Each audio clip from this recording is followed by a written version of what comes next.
Hello, folks. It's Kerbanaut here, and I would like to welcome you to a new series. A series in which we're going to be traveling the solar system, and hopefully you'll learn a lot of stuff on the way. Welcome to Kerbal's Guide to the Solar System. That's right, we're going to be going around the solar system. Obviously not all in the one episode, but just through a series of maybe 5 or 6 episodes, just a kind of a mini wee series thing. Okay, so today I'd like to touch on building interplanetary spacecraft, because that is a very important first step in kind of going around the solar system. You need to be able to build a ship that will be able to do that. And so without further ado, I would like to present to you the way that I build my interplanetary craft. Okay, so I've just started a new game here called Tutorials, because hopefully this is going to be a kind of a tutorial-like series, one in which I'll be teaching you how to get around the solar system, your local solar system. Okay, so I'd like to talk about how I build my ships. Now, this will differ. How interplanetary ships are built will differ from person to person. I prefer to build my ships this way, although I'm sure that you would be completely fine, and it may indeed work if you build it some other kind of way. So I like to build my ships in 3 main kind of stages.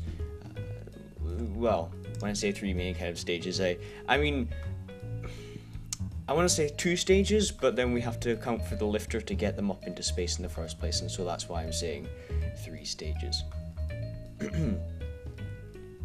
Okay, so we're gonna break this down into the lifter and the payload.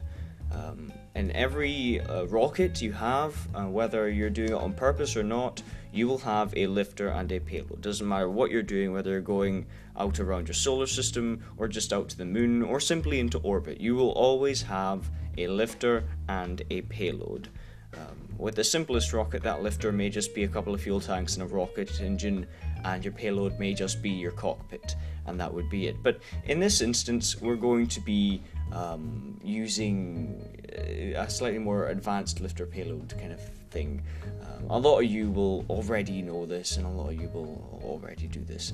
So first of all, we're gonna look at this thing here. This is called, I've named this the Interplanetary Heavy Lander. I've probably spelt this wrong. Nonetheless, we shall continue with it, and we can have a look at this design, and I'll walk you through it.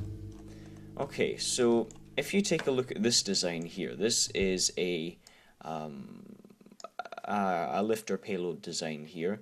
Now, this will not be going directly to another planet.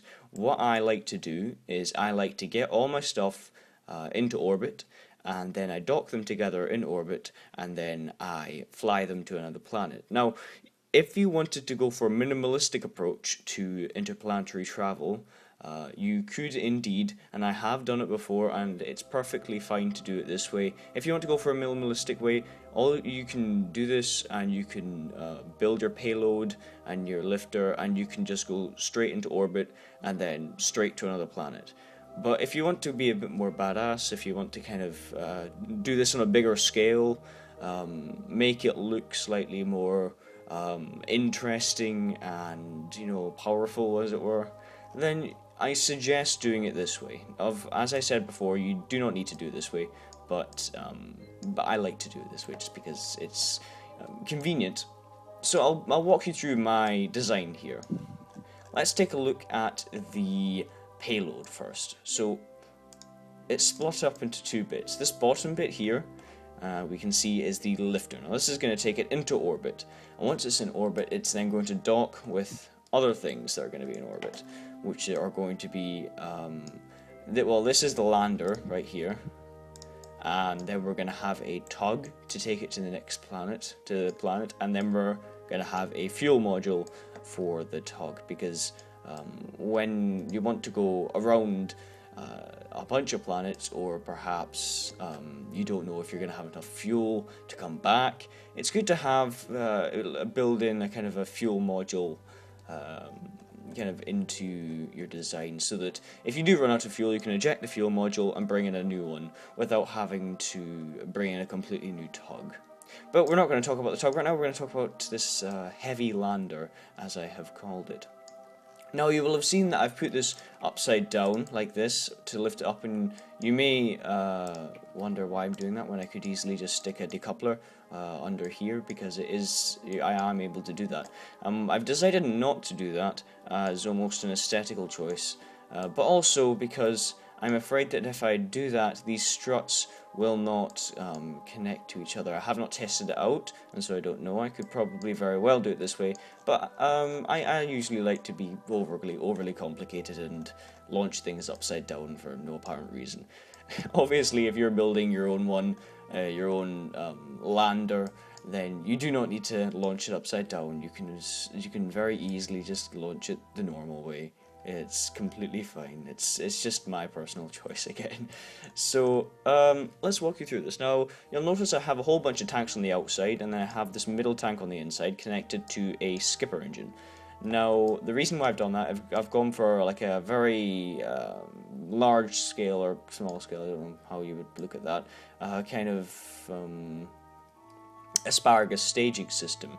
So what's happening is this engine is going to use fuel from these to here, and then I'm going to dump those. I'm going to chuck them off as I'm landing, and then they're going to use this and that, and I'm going to chuck them off, and so on and so forth, until all the outer fuel tanks have been depleted.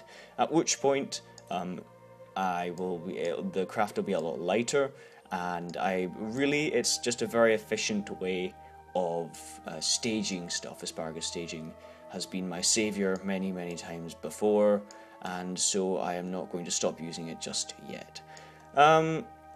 As for landing gear, I've decided to put them on little metal strut things. They're not exactly struts, but they're metal bars. The reason for that being is just so that they can reach down and actually touch the ground, as opposed to sticking them up here, and they would only come down to about here, and that would be very bad, because that means you'd land on your engine. You'd probably break your engine off. What else have we got? Well, we've got RCS, because we need to be able to dock to our tug when we come back up, when we take off from the planet, to redock to our tug. And because when we're docking in Kerbin orbit, we will want to dock, and this lander will be the one doing the actual docking. The tug does not have RCS on it, because it's going to be the root ship, as it were, so it doesn't need to have RCS. I could put RCS on it, but I have not. I've also decided to put batteries and RTGs on here, because I don't want to be using solar power too much. Not because I have anything against solar power, just because solar power it's a bit dodgy. Sometimes you'll be in shadow, and if I ever decided to land at night with this craft, I would run out of power very quickly, and I would lose control of my ship, because with the newest update, you lose control of your ship when you do not have electricity running through the cockpit. In earlier versions, I believe you did not need electricity to actually turn your ship and all that, which was really handy. You only needed electricity for certain things. I forget what they were, but yeah, well, that's that. So I've got electricity in there. I've got an SAS smart thing, yes, stability assistance system in there. I've got a couple of parachutes. Well, when I say a couple, I mean 4. I'm putting 4 on because depending on which planet I'm going to land on, I will maybe need more than the 1 or 2 parachutes than it may take to land on Kerbin again. So we'll see. For example, on Juna, I may want to launch these parachutes, if that's the right word, and then go for a powered landing as well, so it's kind of a dual landing system. So really this is just a multi-purpose lander right here. I would use it for almost any planet. I would not be surprised if this could even take off from Eve. If I used parachutes to land, I believe it probably has the Delta V to get off of Eve, I would not be surprised. Well, that's me walk through the heavy lander, the interplanetary heavy lander.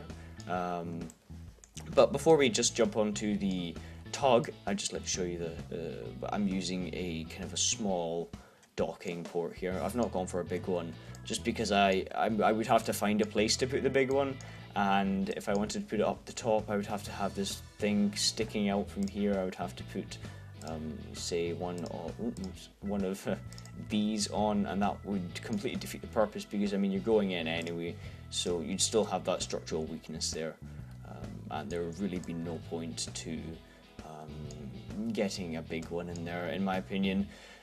But yeah, so that I've chosen a smaller one here, and yeah, so that's what we're gonna do. That's how we're gonna land. Right, so let's go on to the interplanetary tug.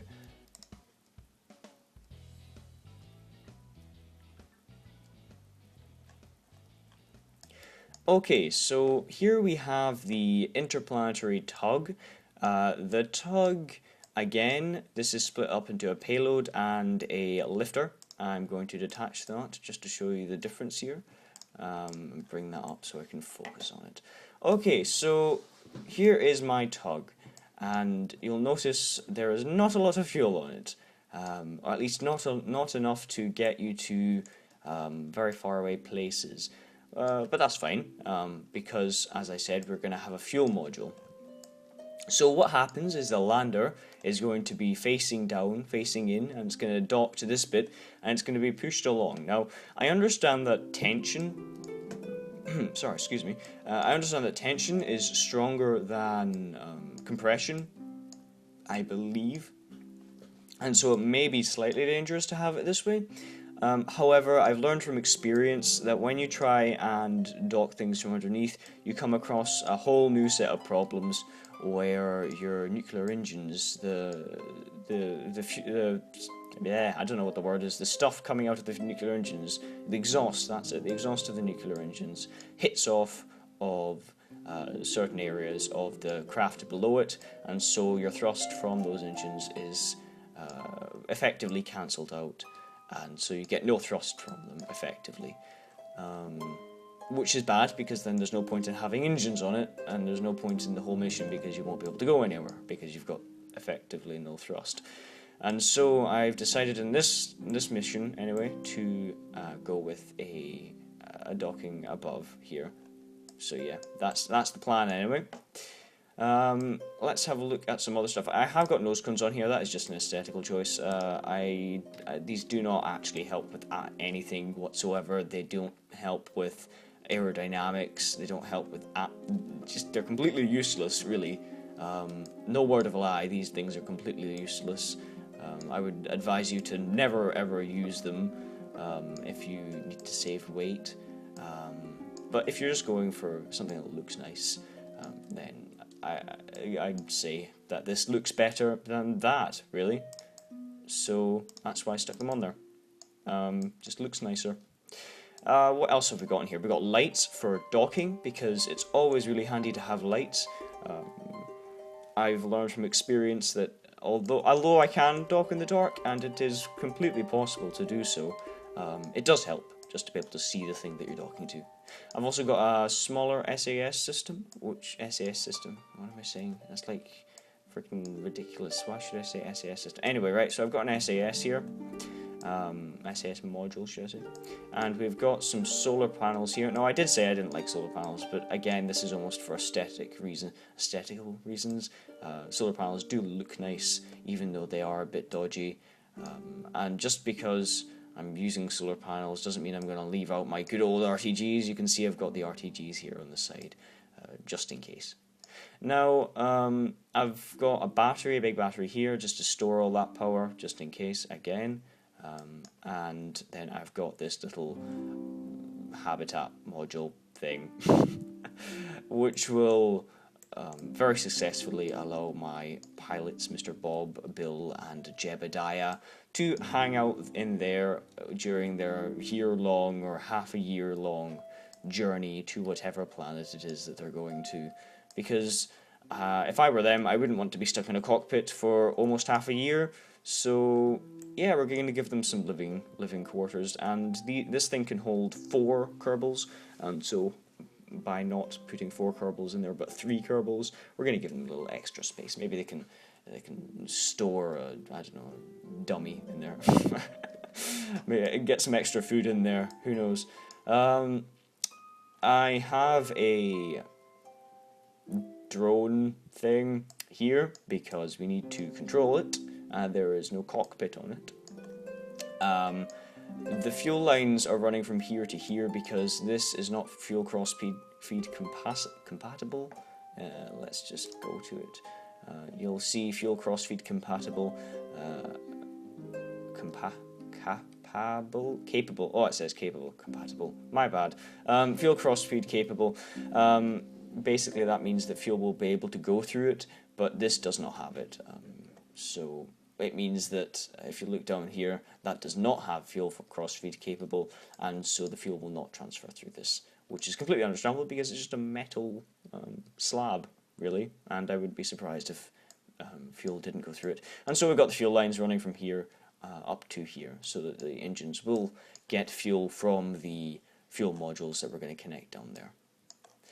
We've got some scientific equipment on here, and I believe that's me walked you through the TOG. We've got the 4 nuclear engines again. I would suggest always use nuclear engines when you're doing interplanetary stuff. In fact, just always use nuclear engines in space in general. The ISP, you do need that increased efficiency. I'll just show you that right here. For example, if you went for this smaller engine, well, not smaller, but well, I guess it is actually physically smaller as well, but if you went for this wee engine here, which is perhaps a normal engine for rocket stuff, you'd be getting an ISP. If you look at the down this thing, you'll see ISP at sea level and ISP in a vacuum. One says 320 and one says 370. That's 320 and 370. Now, you don't need to know what ISP actually means.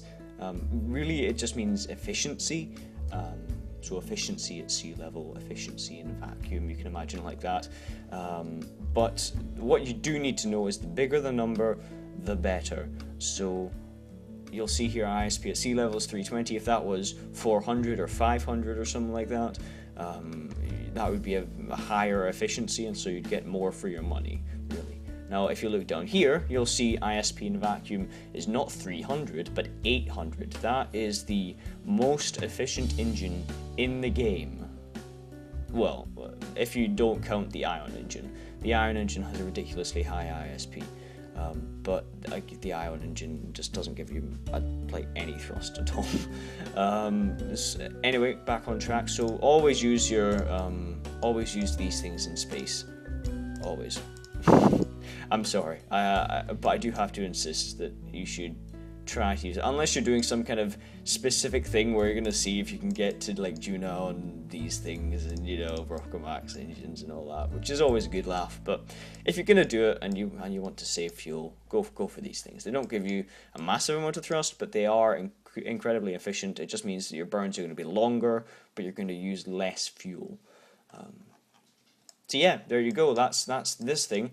Talking about the fuel module, what I've decided to do is put the fuel module underneath. So you got these things coming out in an almost sky crane like manner, and you'll have a fuel module under here. You can dock multiple fuel modules together and just hang them under there, and it means that it's going to constantly keep getting fuel from anything that you put under here from the way this is laid out. So let's go and have a look at the fuel module now.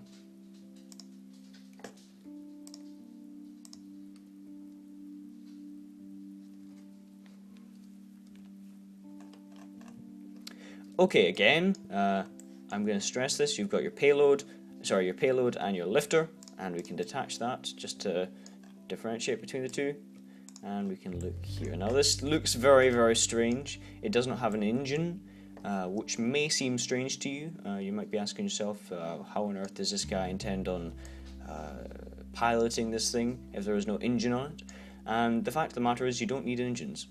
in KSP you do not need engines. If you have a look around on YouTube, you'll find people who have gone to the moon on only RCS, which is always a good fun thing to try. I've done it before. It's it's interesting to say the least. But yeah, so RCS, it can be used as a well, it is a propellant. It's not can be used, but as it actually is a propellant. It's designed to be used as a propellant. So yeah, what we've got here is I've tried to make this as symmetrical as possible, and that is why I have got the other drone down here. I forget the name of these things. I'm going to see what they're called. Remote guidance units. I've got another remote guidance unit down here, not because I need two of them, but just because I want it to be symmetrical. If I took this off, if I did this, for example, you'll notice it's not symmetrical, which is bad. And you may be wondering, why does it need to be symmetrical? Oh look, why are you doing that? Well, I'll show you. Take a look at this. This is the center of mass icon. You may have not used this before, never seen a need, but it is incredibly useful for when you're doing RCS things. I advise you to always turn it on when you're trying to implement your RCS systems. So this thing here, it's called center of mass, and it is exactly what it says. It's your center of your mass. Now, for RCS, what you want is your RCS ports to be equally distant from your center of mass, so that when you use them, you are going to be not toppling around side. Like, say if I wanted to move left, not turning, but just moving left. If the center of mass was, say, up here, what would happen is not only would I move left, but I would also turn. And that becomes very, very annoying when you're trying to dock. It really does. It becomes incredibly annoying when you're trying to dock.